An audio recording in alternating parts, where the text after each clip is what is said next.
मापाडी संघटनेचे अध्यक्ष, उपाध्यक्ष, खजानीस, बात तो सही है. ही मापाडी संघटना एकत्र आले आज. हायवे चांगला नाही आणि टोल नाका उभा करून इथं टोल घ्यायला लागल्यात. हाय कंडिशन आहे, तुम्हाला समोर दाखव. तर वरच्या बाजूला सिंगल लेन केलाय आणि मध्ये ठोकळं ठेवल्यात चौकोनी कसलं ते डिवाइड करण्यासाठी. इथं परवा ऍक्सिडेंट झालता इनोवाचा. वेट, जर चॅनेलवर नवीन असाल तर सबस्क्राईब करा आणि हा व्हिडिओ कसा वाटला हे कमेंट सेक्शनमध्ये सांगा.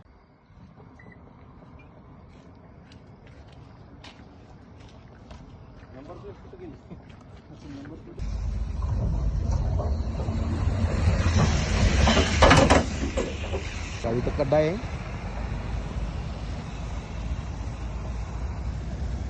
ये आर्ट आणि आर्टिस्ट.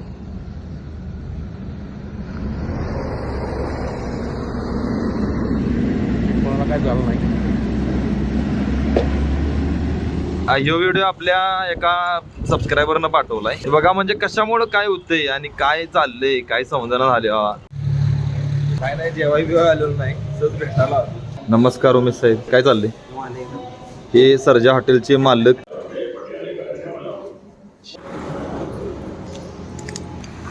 मी आता आलोय इकडे तारदाळच्या इंडस्ट्रियल इस्टेट मध्ये. रस्ते दाखवतो तुम्हाला, काय चकचकीत रस्ते नवीन बांधल्यात, जबरदस्त क्वालिटीचे रस्ते बांधले.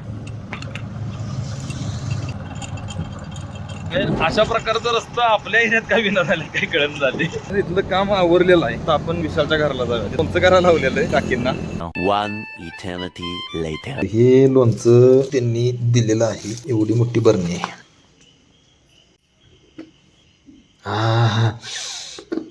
खायला वासानं तोंडाला पाणी सुटले.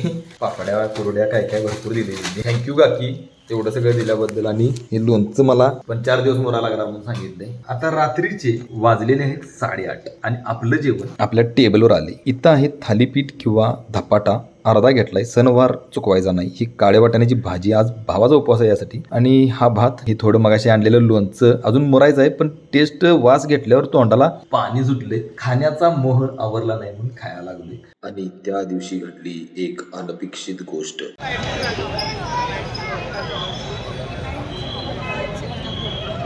भावानो, काल जो प्रकार कोल्हापुरात झालाय म्हणजे त्या गोष्टीवर बोलायचं म्हणजे शब्द अजिबात काय समजून झालं. जे झालं ते चुकीचं झालं. केशवराव भोसले नाट्यगृहाला आग लागली, ती का लागली, काय चाललंय काही माहीत नाही.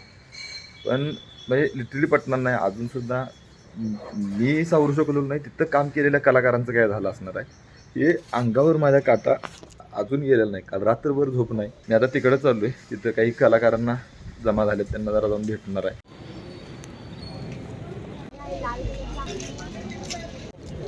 माझ्यासमोर संग्रामदा पण आले.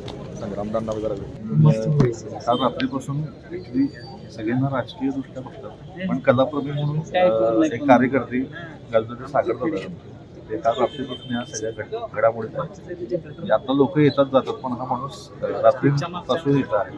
आणि याची वेगळी अटॅचमेंट आहे. आज विद्यार्थीच्या काळात त्यांनी स्टेज गाजवलेला आहे. म्हणजे आज कलाकारासोबत कलाकार उभारतोय, कलाप्रेमी उभारतोय. यांनी बऱ्याच कलाकारांना सपोर्ट केला. प्रल्हाद काकांनी तर खूप सपोर्ट केला. काका काल काय नक्की झालं इथं काहीच नव्हते. काल जी घटना झाली आहे ती दुर्दैवी आहे, अत्यंत दुर्दैवी आहे. म्हणजे कोल्हापूरकरांच्या या सगळ्या ह्याच्यामध्ये काळा डाग आहे असं म्हणलं तर वावगं ठरलं. जी छत्रपती शाहू महाराजांनी आपल्याला जी एक ओळख, सांस्कृतिक ठेवा तुम्हाला जो जतन करायला दिला होता, तो आपण जतन करू शकलो नाही.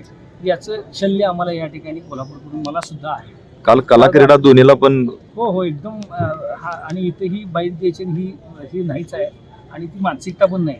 जसं आता आमच्या ह्यांनी सांगितलं संग्राम भारतांना की ह्या थिएटरबरोबर ना चव्हाण कुटुंबियांचं एक वेगळं नातं आहे.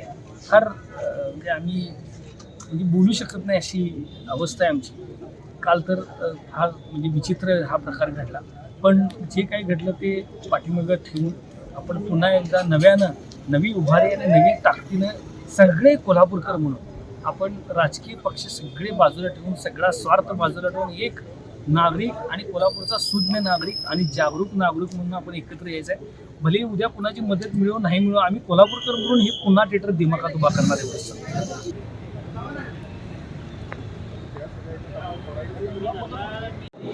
तर देवल क्लब मध्ये आलो आणि हे एवढे कलाकार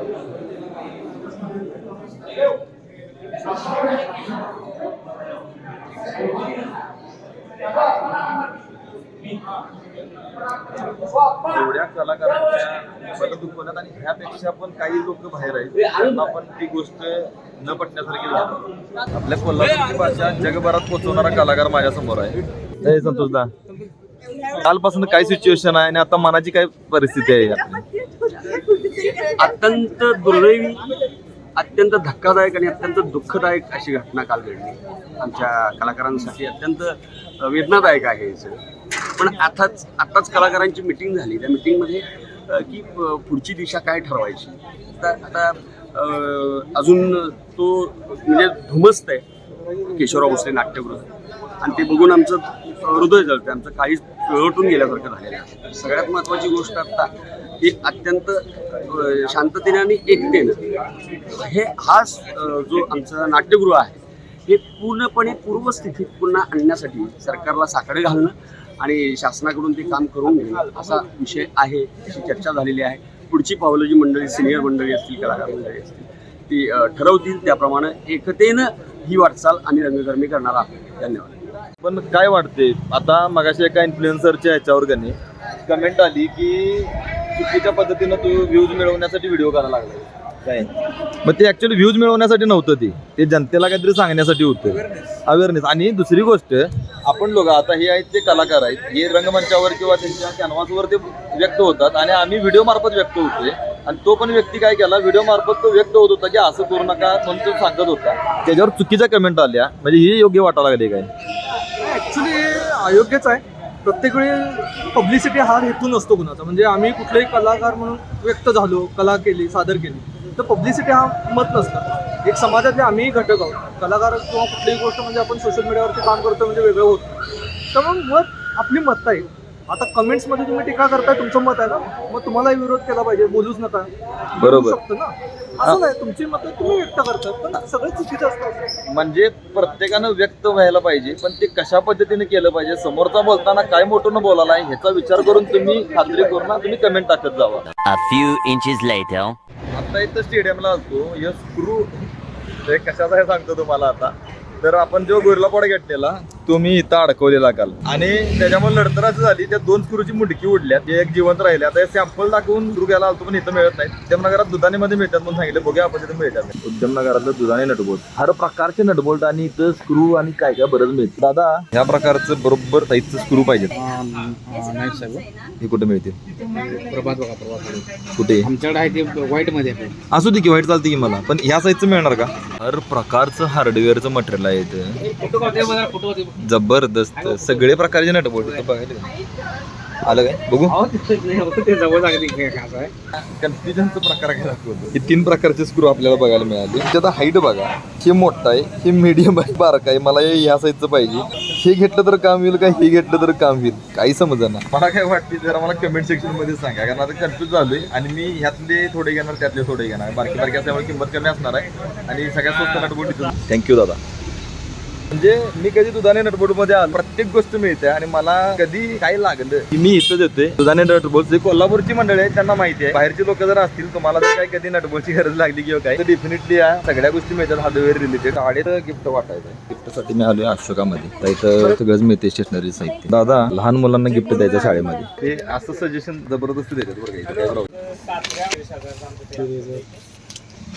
हे बॉक्सच केलं तिने लहान मुलांसाठी, बरंच काय काय कलर. घरातल्याच मी सजेशन विचारायचं म्हणजे डोक्याला थापच आहे. आता हे एवढं सगळं काढून दादाने दाखवले आणि लागलं की पेन बघा. आता पेनाचं बघायचं तर अँटिक मध्ये दाखवा दादा पेन. फायनली हे अँटिक पेन आपण घेतल्यात. हे सगळं असते जनरली कॉमनली वाटलं जाते, पण हे जरा काहीतरी वेगळं आहे. हे जरा कसं वाटते जरा मग कॉमेंट सेक्शन मध्ये कळवा. हे दुकानाचे मालक आहेत, काय म्हणताय? हाय हाय पेन घ्यायला लागते.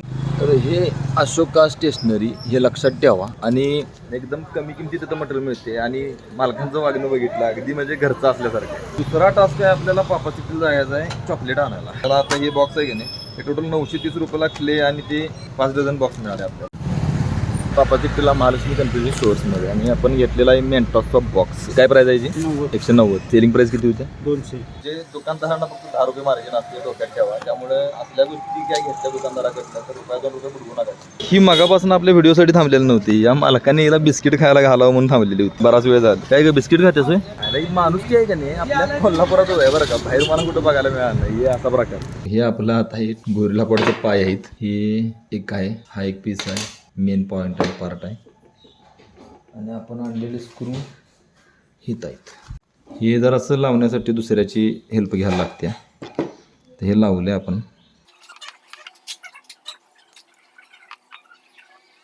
अशा पद्धतीने ही मोहीम फत्ती झालेली आहे. काम परफेक्ट झालेलं आहे आणि लांबी पण वाढली, आपलं डिस्टन्स वाढलं मोबाईलपासून. त्यामुळं वाईड व्ह्यू यायला लागला ह्या गोरिला पॉडमुळे आणि कुठं पण मला ठेवता येणार आहे. ही गोष्ट पण एक गोष्ट सगळ्यात महत्त्वाची, चायनीज पार्ट घेताना बघून घ्या. मी बघून घेतलेलं, पण लोखंडी स्क्रू तुटतील एवढे नाजूक चायनीज पार्ट असतील मला वाटलं नव्हतं.